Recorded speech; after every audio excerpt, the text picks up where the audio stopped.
नमस्कार दोस्तों, किस्से कहानियों की दुनिया में आपका स्वागत है। आप सुन रहे हैं मुंशी प्रेमचंद की कहानी शूद्रा। कहानी पसंद आए तो वीडियो को लाइक कीजिए और चैनल को सब्सक्राइब कीजिए। तो आइए सुनते हैं।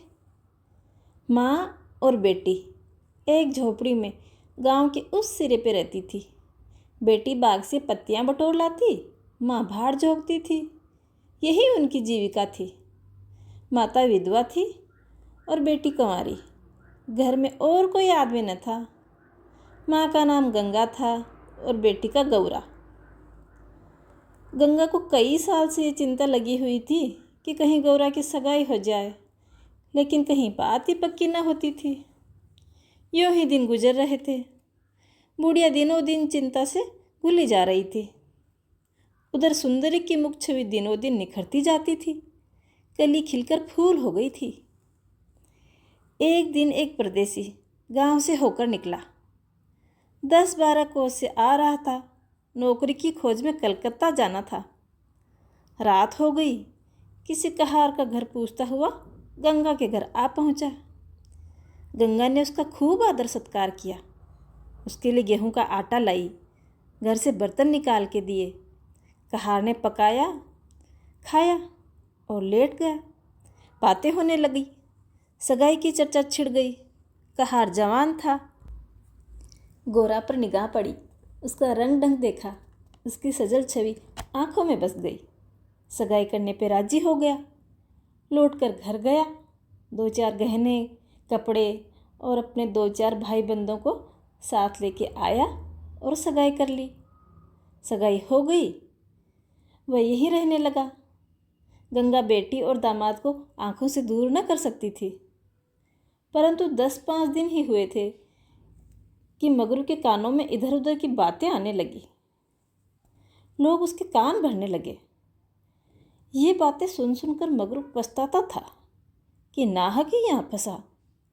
पर गोरा को छोड़ने का ख्याल कर उसका दिल कांप उठता था। 1 महीने बाद मगरू अपनी बहन के घर गया। खाना खाने के समय उसका बहनोई उसके साथ भोजन करने न बैठा। मगरू को कुछ संदेह हुआ। बहनोई से बोला, तुम क्यों नहीं खाते? बहनोई ने कहा, तुम खा लो, मैं फिर खा लूँगा। मगरू, बात क्या है? तुम खाने क्यों नहीं बैठते?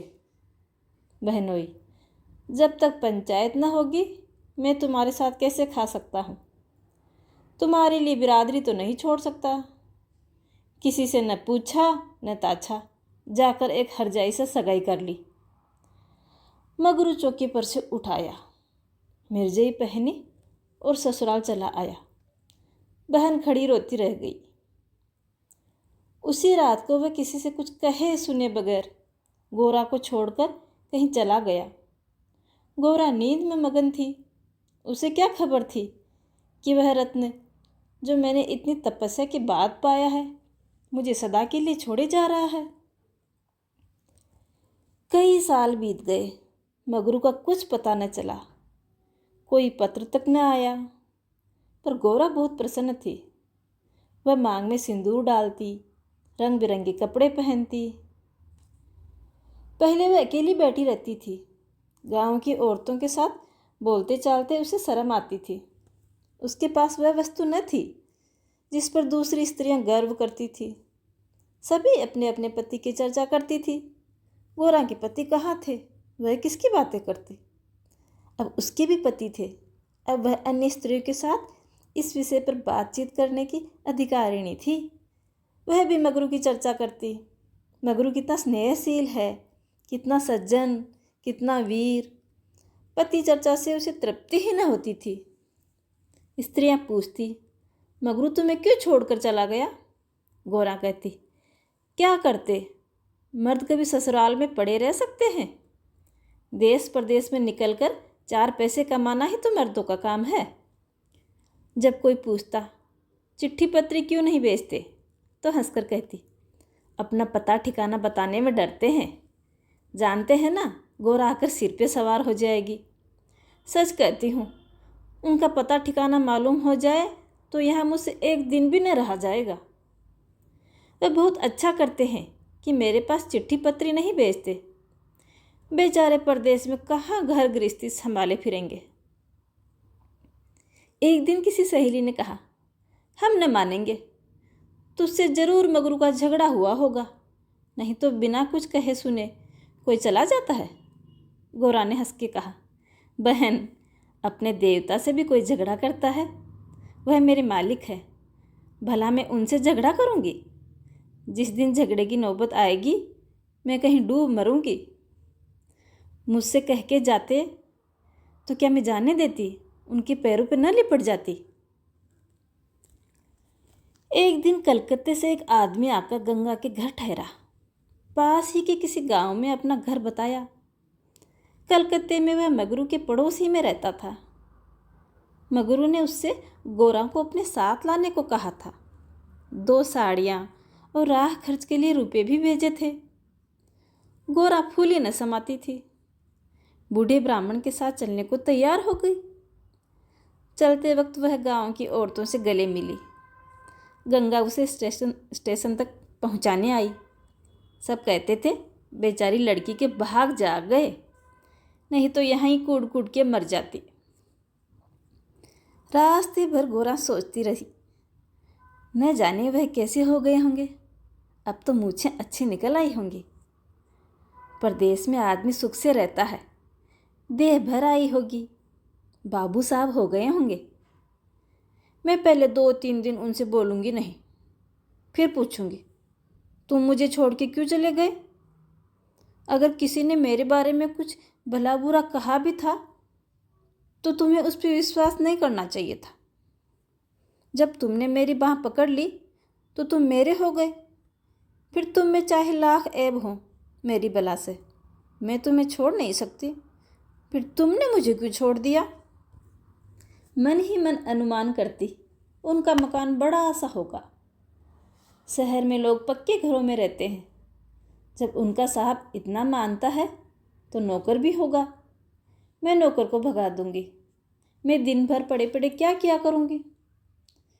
बीच बीच में उसे घर की याद भी आती। बेचारी अम्मा रोती होगी। अब उन्हें घर का सारा काम आप ही करना पड़ेगा। जब कलकत्ते से लौटूंगी तो सबके लिए कुछ ना कुछ उपहार लेके आऊंगी।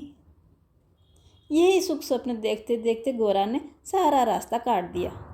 पगली क्या जानती थी कि मेरे मन कुछ और, कर्ता के मन कुछ और। क्या जानती थी कि बूढ़े ब्राह्मण के भेष में भी पिशाच होते हैं। मन की मिठाई खाने में मगन थी। तीसरे दिन गाड़ी कलकत्ते पहुंची। गोरा की छाती धड़कने लगी। वह यहीं कहीं खड़े होंगे, अभी आते ही होंगे। यह सोचकर उसने घूंघट ठीक कर लिया और संभल कर बैठी। मगर मगरू वहाँ न दिखाई दिया। बूढ़ा ब्राह्मण बोला, मगरू तो यहाँ नहीं दिखाई देता, चलो डेरे पर ही चलते हैं। दोनों गाड़ी पर बैठकर चले। गोरा कभी तांगे पर सवार न हुई थी। उससे गर्व हो रहा था कि कितने ही बाबू लोग पैदल जा रहे हैं और मैं तांगे पर बैठी हूँ। एक क्षण में गाड़ी मगरू के डेरे पर पहुँच गई। एक विशाल भवन था। अहाता साफ सुथरा, साइबान के फूलों के गमले रखे हुए थे। ऊपर चढ़ने लगी। विस्मय, आनंद और आशा से उसे अपनी कहीं सुधि ही न थी। सीढ़ियों पर चढ़ते चढ़ते पैर दुखने लगे। ये सारा महल उनका है? किराया तो बहुत देना पड़ता होगा। रुपयों को तो वह कुछ समझते ही नहीं। उसका हृदय धड़क रहा था कि कहीं मगरू ऊपर से उतरते हुए ना आ जाएं। सीढ़ी पर ही भेंट हो जाएगी तो मैं क्या करूँगी? ऊपर एक कमरे में गोरा को ले जाकर ब्राह्मण देवता ने बिठा दिया। यही मगरू का डेरा था। मगर मगरू यहाँ भी नदारद। कोठरी में केवल एक खटिया पड़ी थी। एक किनारे 2-4 बर्तन रखे हुए थे। यही उनकी कोठरी है। तो मकान किसी दूसरे का है। उन्होंने ये कोठरी ही किराए पे ली है। देखती हूँ चूल्हा ठंडा पड़ा हुआ है। मालूम होता है रात को बाजार से ही पूरियाँ खाकर सोए होंगे। यही उनके सोने की खाट है। एक किनारे घड़ा रखा हुआ था। गौरा का मारे प्यास से तालू सूखा जा रहा था। घड़े से पानी उड़ेल कर पिया। एक किनारे एक झाड़ू रखा था। गौरा रास्ते की थकी थी, पर प्रेमोल्लास में कहाँ थकान होती है। उसने कोठरी में झाड़ू लगाया, बर्तनों को धो धोकर एक जगह फिर रखा। कोठरी की एक एक वस्तु को, यहाँ तक कि उसकी फर्श, दीवारों में से भी उसे आत्मीयता की झलक दिखाई देती थी। उस घर में भी जहाँ उसने 25 वर्ष काटे थे, उसे ऐसे अधिकार का एहसास कभी न हुआ था। पर आज गौरवयुक्त आनंद की बात ही कुछ और थी। मगर उस कोठरी में बैठे बैठे उसे संध्या हो गई और मगरू का कहीं पता नहीं। रात के 9 बज गए। बूढ़ा बाबा आया। गौरा ने समझा मगरू है। झटपट कोठरी के बाहर निकल आई। देखा तो ब्राह्मण। बोली, वह कहाँ रह गए? बूढ़ा, उनकी तो यहाँ से बदली हो गई। दफ्तर में गया था तो मालूम हुआ कि वह कल अपने साहब के साथ यहाँ से कोई 8-10 दिन की राह पे चले गए हैं। मगरू यहाँ लोगों से कह गए हैं कि घर के लोग आए तो मेरे पास भेज देना। अपना पता दे गए हैं। कल मैं तुम्हें यहाँ के जहाज़ पर बैठा दूँगा। उस जहाज़ पर हमारे देश के और भी बहुत से आदमी होंगे, इसलिए मार्ग में कोई कष्ट न होगा तुम्हें। गौरा ने पूछा, के दिन में जहाज़ पहुँचेगा? बूढ़ा, 8-10 दिन से तो कम न लगेंगे। मगर घबराने की कोई बात नहीं, तुम्हें किसी बात की कोई तकलीफ न होगी। अब तक गौरा को अपने गांव लौटने की आशा थी। कभी न कभी वह अपने पति को वहाँ अवश्य खींच ले जाएगी। लेकिन जहाज़ पर बैठकर उसे ऐसा मालूम हुआ, अब फिर माँ को न देख सकूँगी, फिर गांव के दर्शन न होंगे। जहाज़ पर और भी कितने ही मुसाफिर थे। कुछ स्त्रियां भी थीं। उनमें बराबर गाली गलौज होती रहती थी, इसलिए गौरा को उनसे बातें करने की इच्छा न होती थी।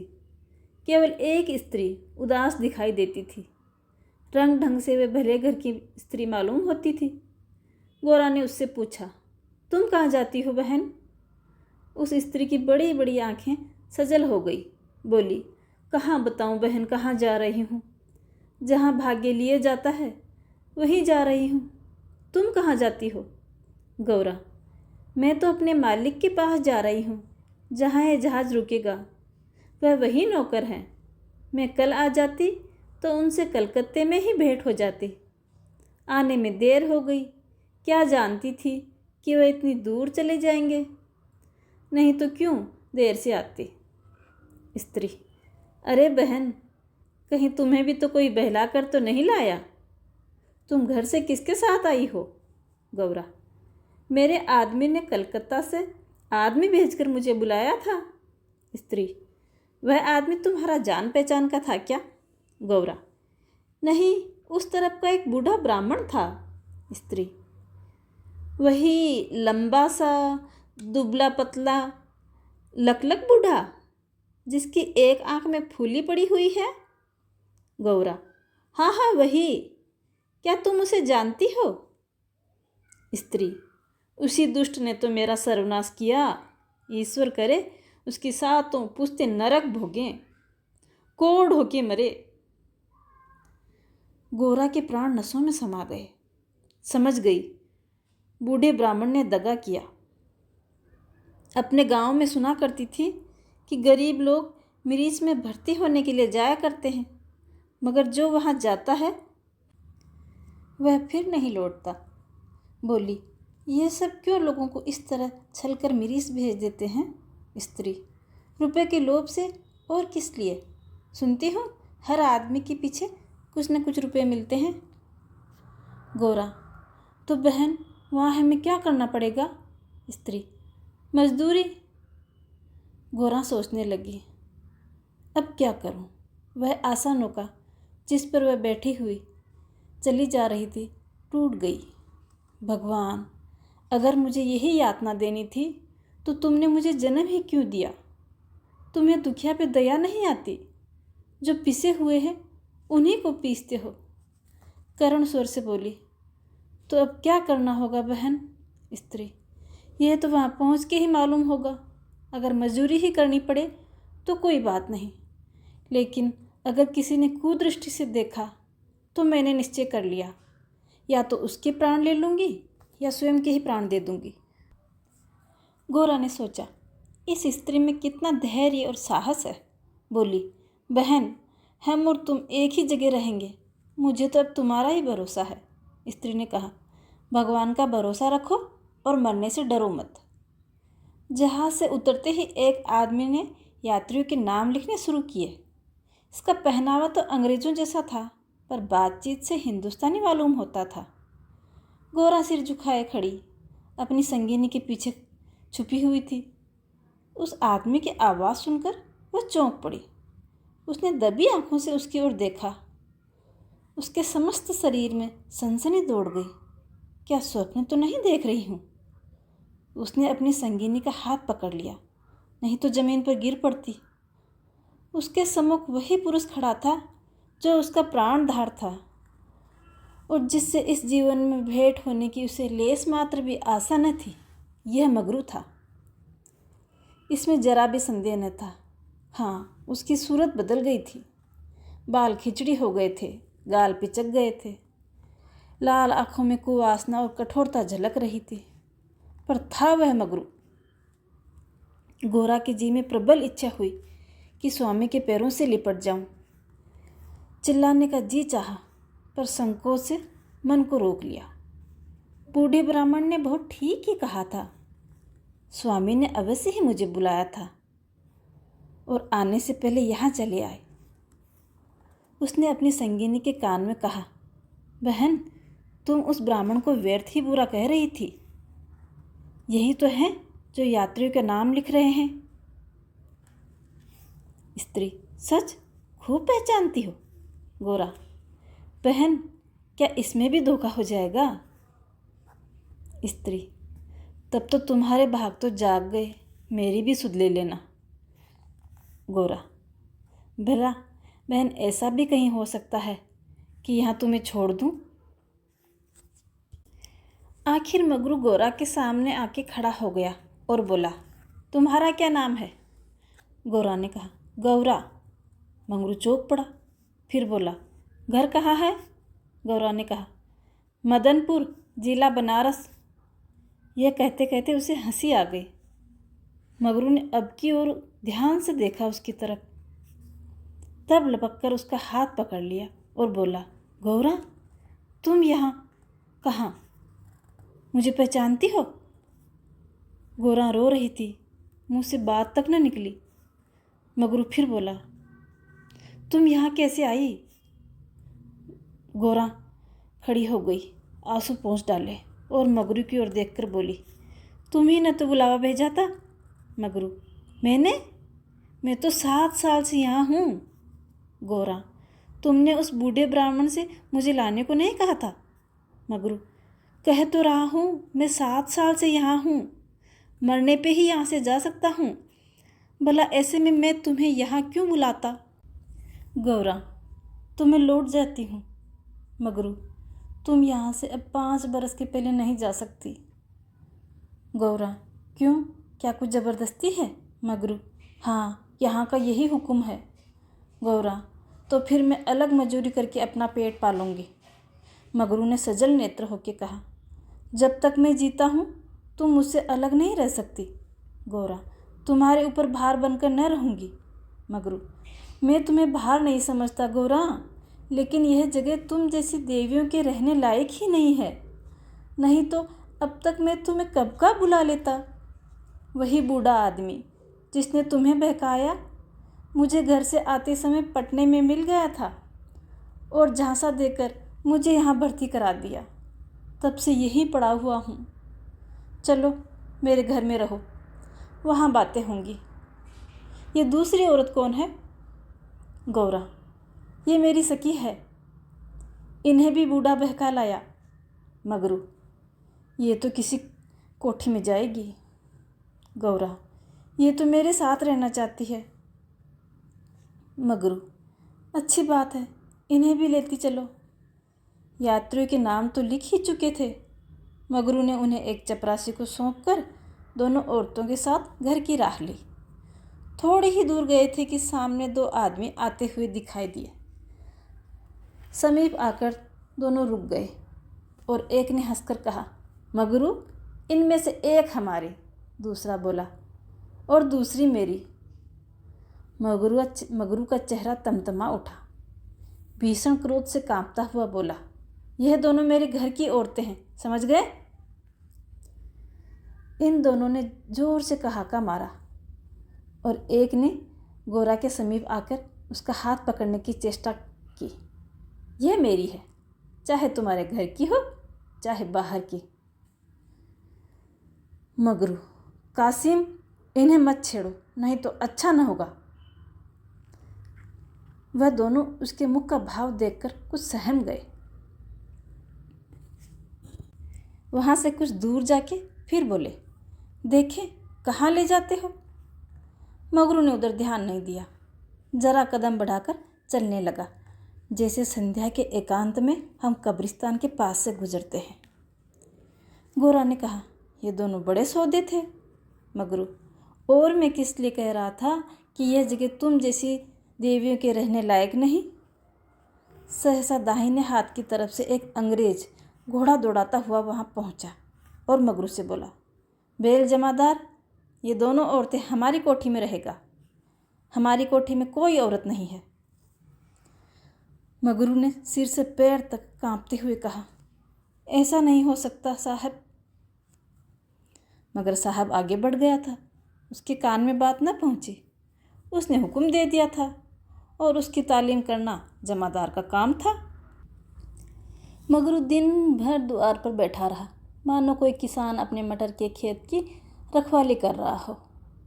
कोठरी में दोनों स्त्रियां बैठी अपने नसीब को रो रही थी। इतनी देर में दोनों को यहाँ की दशा का परिचय हो गया था। रात के 10 बजे होंगे कि एक सिपाही ने आकर मगरू से कहा, चलो, तुम्हें जंड साहब बुला रहे हैं। मगरू ने बैठे बैठे कहा, देखो नब्बी, तुम भी हमारे देश के ही आदमी हो, हमारी मदद करो। जाकर साहब से कह दो मगरू कहीं गया हुआ है, बहुत होगा जुर्माना कर देंगे। नब्बी, न भैया, गुस्से से भरा बैठा है, पिए हुए है, कहीं मारने लगे तो चमड़ा ही उधेड़ दे, इतनी जान नहीं। मगरू, अच्छा तो जाके कह दो नहीं आता। नब्बी, मुझे क्या है, जाकर कह दूंगा, पर तुम्हारी खैरियत नहीं। मगरू ने जरा देर सोचकर लकड़ी उठाई और नब्बी के साथ साहब के बंगले पर चला। ये वही साहब थे जिनसे आज मगरू की भेंट हुई थी। मगरू जानता था साहब से बिगाड़ करके यहाँ एक क्षण भी निर्वाह नहीं हो सकता। जाकर साहब के सामने खड़ा हो गया। साहब ने दूर ही से डांट लगाई, वह औरत कहाँ है? तुमने उसे अपने घर पे क्यों रखा है? मगरू, हुजूर, वह मेरी ब्याहता औरत है। साहब, अच्छा, वह दूसरी कौन है? मगरू, वह मेरी सगी बहन है हुजूर। साहब, हम कुछ नहीं जानता, तुमको लाना पड़ेगा। मगरू पैरों पर गिर पड़ा और रो रो कर अपनी सारी राम कहानी सुना गया, पर साहब जरा भी न पसीजे। अंत में बोला, हुजूर, वह दूसरी औरतों की तरह नहीं है, अगर यहाँ आ भी गई तो प्राण दे देंगी। साहब ने हंसकर कहा, ओह, जान देना इतना आसान नहीं है। मगरू, हुजूर जितना चाहे पीट लें, मगर मुझसे यह काम करने को न कहें, जीते जी मैं ऐसा न कर सकूँगा। एजेंट हंटर से मगरू को मारने लगा और मार मार कर उसका चमड़ा उधेड़ दिया। मगरू इस समय एक अपरिचित स्त्री के सतीत्व की रक्षा करने के लिए अपने प्राण तक देने को तैयार था, केवल इस नाते कि यह उसकी पत्नी की संगिनी थी। वह समस्त संसार की नज़रों में गिरना गवारा कर सकता था, पर अपनी पत्नी की भक्ति पर अखंड राज करना चाहता था। ब्राह्मणी तो जमीन पर ही सो गई थी, पर गोरा बैठी पति की बाट जो रही थी। अभी तक वह उससे कोई बात भी तो न कर सकी थी। 7 वर्षों की विपत्ति कथा कहने और सुनने के लिए समय की भी तो ज़रूरत थी, और रात के सिवा यह समय और कब मिल सकता था। उसे ब्राह्मणी पर कुछ क्रोध भी आ रहा था कि यह क्यों मेरे गले पड़ गए। इसी के कारण तो वह अभी तक घर नहीं आए। यह कहा कि वह किसी का रोना सुनकर चौंक पड़ी। भगवान, इतनी रात गए कौन रो रहा है, कौन मर गया। वह उठकर द्वार पर आई और यह अनुमान करके कि मगरू यहाँ बैठा हुआ होगा, बोली, वह कौन रो रहा है, जरा देखो तो। लेकिन जब कोई आवाज़ जवाब न मिला तो वह स्वयं कान लगाकर सुनने लगी। सहसा उसका कलेजा धक से हो गया। तो यह तो उन्हीं की आवाज़ है। जब आवाज़ साफ सुनाई दे रही थी, मगरू की ही आवाज़ थी। वह द्वार के बाहर निकल गई। उसके सामने एक गोली के टप्पे पे एजेंट का बंगला था। उसी तरफ से आवाज़ आ रही थी, कोई उन्हें मार रहा है। आदमी मार पड़ने पे ही इस तरह रोता है। मालूम होता है वही साहब उन्हें मार रहे हैं। वह वहाँ खड़ी न रह सकी, पूरी शक्ति से उस बंगले की तरफ दौड़ी। रास्ता साफ था। एक क्षण में वह वहाँ पहुँच गई। मगरू नंगे बदन बरामदे में खड़ा था और एक अंग्रेज उसे हंटर से मार रहा था। गोरा की आंखों के सामने अंधेरा छा गया। वह एक छलांग में साहब के सामने जाकर खड़ी हो गई और मगरू को अपने अक्षय प्रेम सबल हाथों से ढाक कर बोली, सरकार, दया करो, इनके बदले मुझे जितना चाहे मार लो, पर इनको छोड़ दो। एजेंट ने हाथ रोक लिया और उन्मत्त की भांति गोरा की ओर कई कदम आकर बोला, हम इसको छोड़ दें तो तुम मेरे पास रहेगा। मगरू के नथुने फड़कने लगे। यह पमार, नीच अंग्रेज मेरी पत्नी से इस तरह की बात कर रहा है। अब तक वह जिस अमूल्य रत्न की रक्षा के लिए इतनी यातनाएं सह रहा था, वही वस्तु साहब के हाथ में चली जा रही है। यह असहाय था। उसने चाहा कि लपक कर साहब की गर्दन मरोड़ दूं। जो कुछ होना हो जाए, यह अपमान सहने के बाद जीकर ही क्या करूँगा। लेकिन नब्बी ने उसे तुरंत पकड़ लिया और कई आदमियों को बुलाकर उसके हाथ पांव बांध दिए। मगरू भूमि पर पड़ा छटपटा रहा था। गोरा रोती हुई साहब के पैरों पर गिर पड़ी और बोली, हुजूर, इन्हें छोड़ दें, मुझ पे दया करें। एजेंट, तुम हमारे पास रहेगा? गोरा ने खून का घूंट पीकर कहा, हाँ, रहूँगी। बाहर मगरू बरामदे में पड़ा कहरा रहा था। उसकी देह में सूजन थी और घावों में जलन। सारे अंग जकड़ गए थे, हिलने की भी शक्ति न थी। लेकिन यह अवस्था वह सह सकता था। ऐसा यह था कि साहब गोरा के साथ इसी घर में विहार कर रहा है और मैं कुछ नहीं कर सकता। गोरा बैठी हुई थी और साहब शराब पी रहा था। सहसा गोरा की निगाह एक चित्र की ओर गई।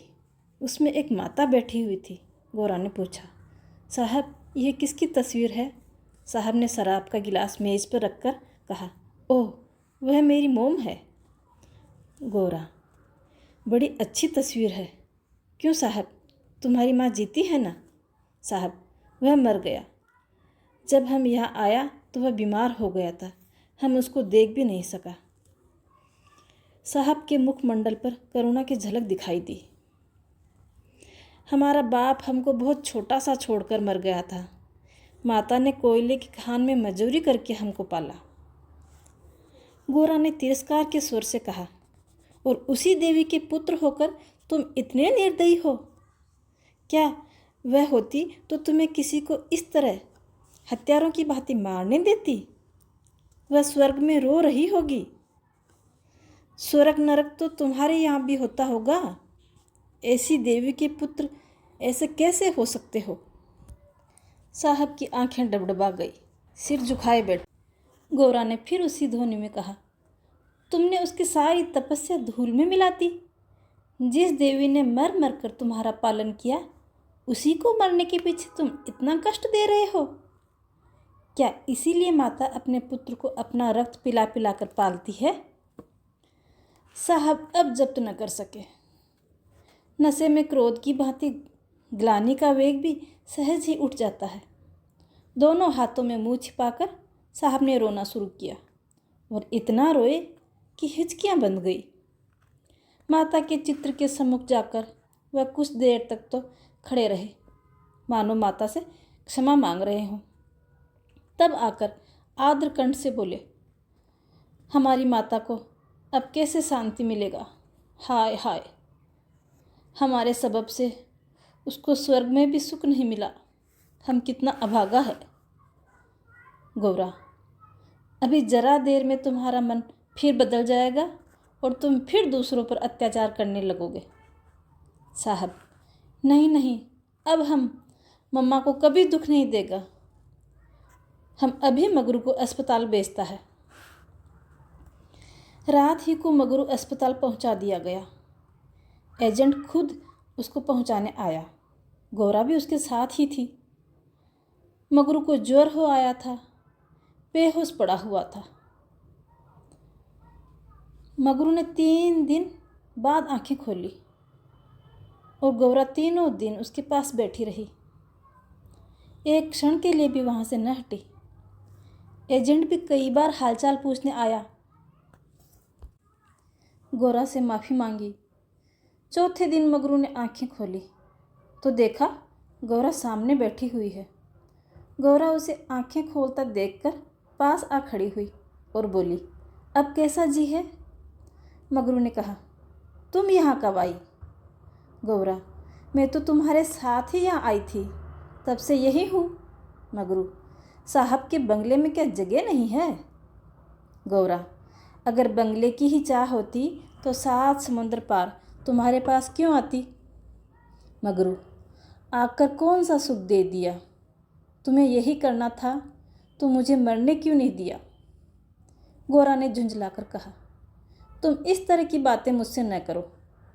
ऐसी बातों से मेरी देह में आग लगती है। मगरू ने मुंह फेर लिया, मानो उसे गौरा की बात पर विश्वास नहीं आया। दिन भर गौरा मगरू के पास बेदाना पानी खड़ी रही। गौरा ने कई बार उसे बुलाया, लेकिन वह चुप्पी साधे रहा। यह संदेह युक्त निरादर कोमल हृदय गौरा को असहाय था। जिस पुरुष को वह देवतुल्य समझती थी, उसके प्रेम से वंचित होकर वह कैसे जीवित रह सकती थी? यही प्रेम उसके जीवन का आधार था। उसे खोकर अब वह अपना सर्वस्व खो चुकी थी। आधी रात से अधिक बीत चुकी थी। मगरू बेखबर सोया हुआ था। शायद वह कोई स्वप्न देख रहा था। गौरा ने उसके चरणों पर सिर रखा और अस्पताल से निकली। मगरू ने उसका परित्याग कर दिया था। वह भी उसका परित्याग करने जा रही थी। अस्पताल की पूर्व दिशा में एक फलांग पर एक छोटी सी नदी बहती थी। गौरा उसके पास खड़ी हो गई जाके। अभी कई दिन पहले वह अपने गांव में आराम से रह रही थी। उसे क्या मालूम था कि जो वस्तु इतनी मुश्किल से मिल सकती है वह इतनी आसानी से खो भी सकती है। उसे अपनी माँ की, अपने घर की, अपनी सहेलियों की याद आई। वह सब कुछ छोड़कर इसलिए यहाँ आई थी, पति के ये शब्द सुनने। क्या साहब के बंगले में जगह नहीं थी? उसके मर्म स्थान में बाणों के समान चुभ रहे थे। यह सब तेरे ही कारण हुआ है। मैं नहीं रहूँगी तो वह फिर आराम से रहेंगे। गौरा ये सब सोच रही थी कि सहसा किसी ने पुकारा, गौरा, गौरा। यह मगरू का करुण कंपित स्वर था। वह चुपचाप खड़ी थी। मगरू ने फिर पुकारा, गौरा, गौरा, तुम कहाँ हो? मैं ईश्वर से कहता हूँ कि। गौरा ने और कुछ न सुना। वह धम से नदी में कूद पड़ी। बिना अपने जीवन का अंत किए वह स्वामी की विपत्ति का अंत न कर सकती थी। धमाके की आवाज़ सुनते ही मगरू भी नदी में कूद पड़ा। वह अच्छा तैराक था, मगर कई बार गोते मारने पर भी गौरा का कहीं पता न चला। प्रातःकाल दोनों लाशें साथ साथ नदी में तैर रही थी। जीवन यात्रा में उन्हें वह चीर संग कभी न मिला। स्वर्ग यात्रा में दोनों साथ साथ जा रहे थे। कहानी में मेरे साथ बने रहने के लिए धन्यवाद।